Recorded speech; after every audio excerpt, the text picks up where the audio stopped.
Mergem acum și stăm de vorbă în exclusivitate cu unul dintre cei mai buni experți de pe problema Iranului din lume. Este vorba despre profesorul Abbas Milani de la Universitatea Stanford din Statele Unite ale Americii. Domnule profesor Milani, vă mulțumim că ați acceptat să ne acordați un interviu în cadrul emisiunii Mapamond și aș vrea să trecem direct la un subiect.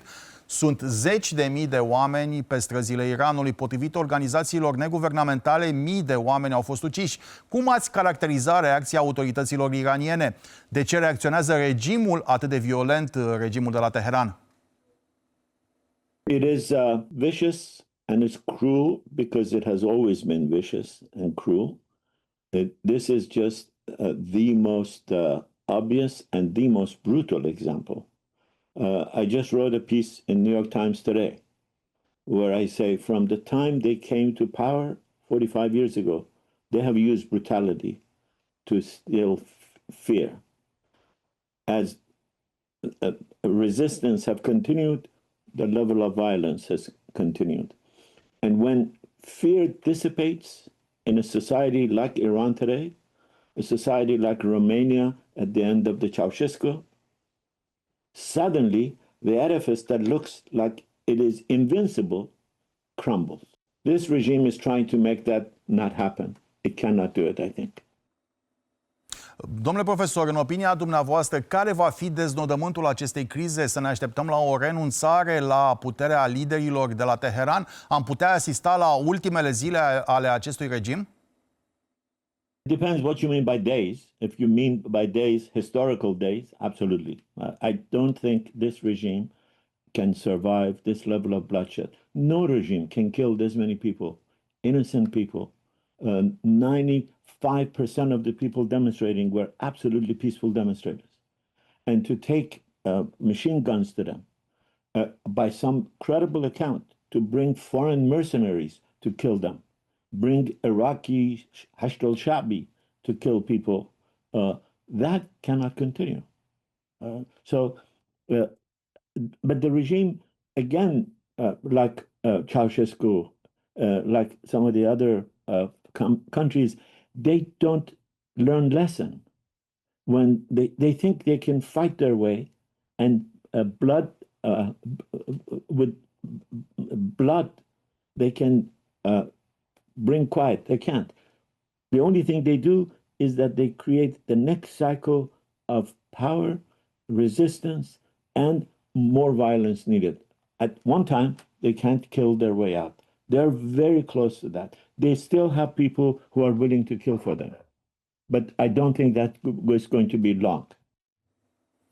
Am putea fi martorii încetării protestelor, iar de aici încolo transferul de putere să fie unul pașnic, fără lupte de stradă, răniți și morți? Ne putem aștepta la un transfer pașnic de putere, poate către fiul șahului, Reza Pahlavi? I can't imagine a peaceful transfer because it hasn't been peaceful yet. I mean, they've killed so many people. There will come a moment, I think, that many people within the regime will recognize that they can't kill their way out of this, and they will try to find maybe throw out Khamenei and try to see. But they have consistently, the regime has consistently made it impossible for a peaceful transition. Mr. Khatami, who was elected in a fair election with 25 million votes, just came out and said some of the most stupid things. He said this movement is created by Israel and the United States. That means he can't be part of the future. And I have no doubt that the intelligence agencies have gone to him and said, unless you do this, we're going to put you in prison. But having said that, instead of attacking the regime, attacking Khamenei for ordering this, to say, well, these are foreign instigators, these are bourgeois elements, as Ceausescu would say, that means you can't be part of the solution. Și o ultimă întrebare, domnule Milani. Donald Trump a spus că președintele Statelor Unite a spus că urmărește cu atenție ce se întâmplă în Iran, chiar a amenințat cu o intervenție militară. Pe de altă parte, Vladimir Putin vorbește și el despre situația din Iran. La ce ne putem aștepta din partea acestor lideri în privința Iranului?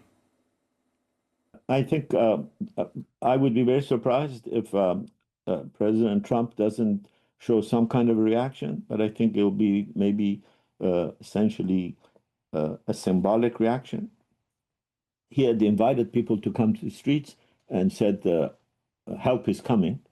And I don't think he wants to go down in history as someone who incites people. And then again, in your neighborhood, people historically remember Hungary, 56, when the US government said, go out in the streets, we have your back.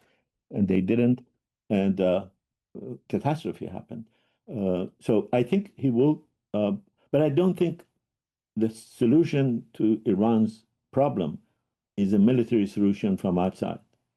The solution to Iran's problem is for people of Iran, like people of Romania, to rise up at one moment and say, enough is enough. And recognize that this veneer of omnipotent that Ceausescu and the Communist Party had created is a veneer. This is a house of cards. If you are not afraid of it, it will collapse.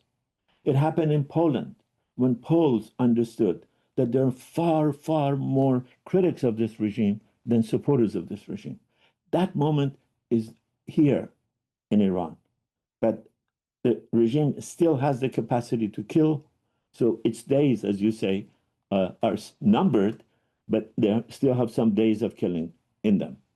I think Putin has decided, that's how China, Iran's two biggest defenders. I think they have decided that this is not a game they want to play. This is not a regime they can save. They're trying to minimize their loss. Putin has virtually said nothing.